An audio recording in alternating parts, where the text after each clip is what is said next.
welcome back to Little Miss Drop Stitch. Why is there a seemingly ginormous pumpkin on the screen? Well, today I'm going to be showing you how to do the technique of crocheting in the back loop only, and conversely I may as well show you how to do the front loop only as well, because some patterns do call for that.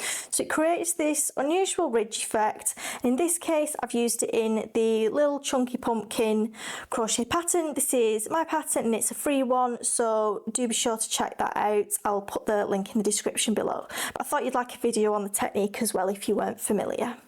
So there we have it. We're trying to create, they almost look like knit stitches with the V's, don't they? We're trying to create some sort of ridge. If it was just normal crochet, there we go, it's all flat.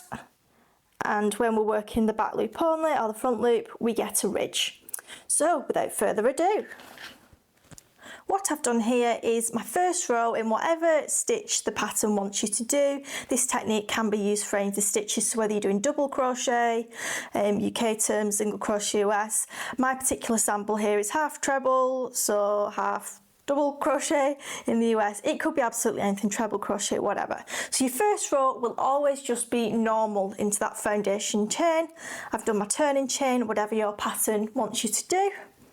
And the next row, I'm going to work in the back of the loop only, because this is what the pumpkin pattern calls for. I've had it before as well where they've wanted you to just work in the back or the front loop only to do kind of mock rib cuffs as well on jumpers.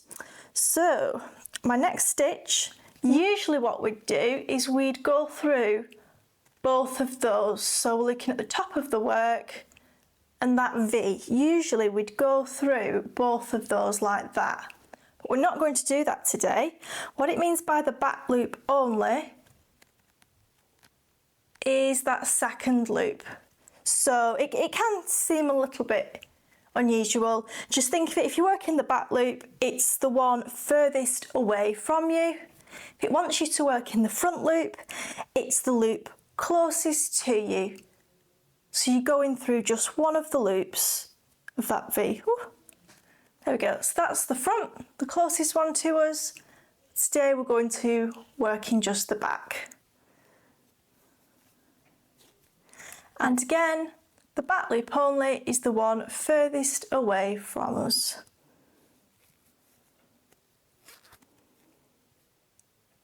And it is as easy as that. So I'm going to do that and I'm going to finish our sample, and then you'll be able to see the ridge effect it creates. You kind of see it coming into play here already. And don't forget the front loop, it's just as easy when you're going through the loop that's closest to you. I've done my little sample for you and we've got this ridge effect going on. Let's compare it. So they're both half treble crochet, half double crochet if you're in the US.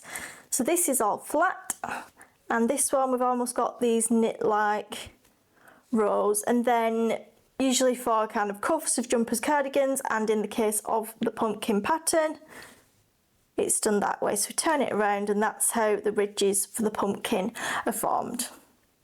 Thank you ever so much for watching today's video. If you'd like to support small creators, it's absolutely free, and what you can do is go and download and make the little chunky pumpkin crochet pattern.